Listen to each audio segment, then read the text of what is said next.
So this time around in Machete Kills, what I love about it is the fact that, Danny, you're like the Latino James Bond. Thank you. I mean, how did that come about? Was it Robert, or was it all you? That was Robert. That was, you know, Robert started this idea when we were doing Desperado. And he's, I have this character that's perfect for you, Danny. He's this guy, you don't even have to act, you just have to walk around, it's just face and the eyes.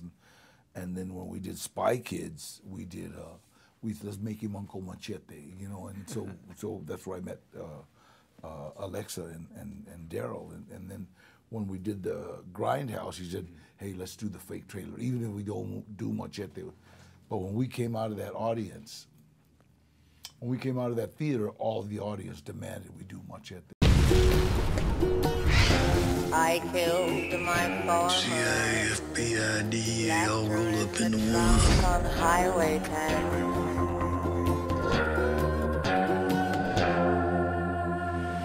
Our target, Luther Voss. He's got a missile pointed right above him. Machete, go kick some ass. Alexa, you are actually in a different type of Robert Rodriguez film this time around. Very different. Yeah, how was the crossover? Was it difficult, or was it something just seamless? You know, it was something I was really ready to do, and I wanted to convince a lot of people that I could make that transition. It's tough when you've grown up with these guys, though. I mean, they still look at me like a little girl, so it was really hard for them to see me in this kind of role, but I knew that if I could convince them that I could do it, that America was no problem. I just had to make the transition in front of them. You can't beat my army of super soldiers. Hola. I didn't recruit you for your sense of compassion. Straight up or with some flair. I blew my wad lover boy. I like that. So what I loved about this film is that this time around you take Machete and you make him into the Latino James Bond. I mean, was that always a natural progression of the character, or is it something that just kind of popped out of nowhere?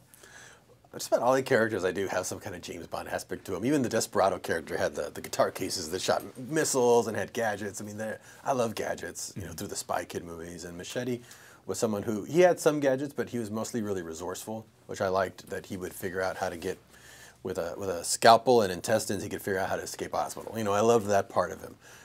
So I thought, let's go ahead and blow up the character into a sequel as if the first movie was smaller. This is now, he's working for the government, he's on a bigger adventure, he's saving the world now. And that puts you right smack in the middle of classic James Bond. So we played that up and with a big cast around him. You know, bigger than cast you would see in a James Bond movie. Exactly, you have a great ensemble. I mean, how did that all come about? I mean, did you kind of pick out, say, I want Sofia, I want Carlos Estevez? Like, did you kind of just point them all out and Lady Gaga, and did it all just come together, or?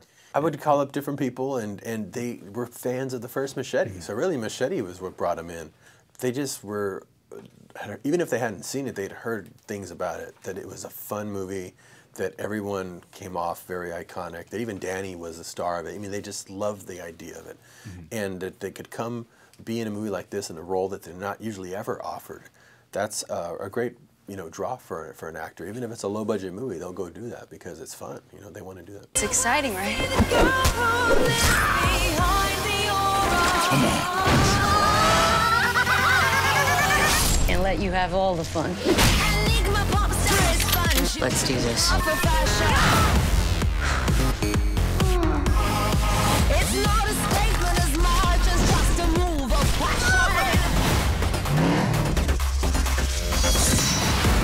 Machete kills. That's what he does. Machete kills.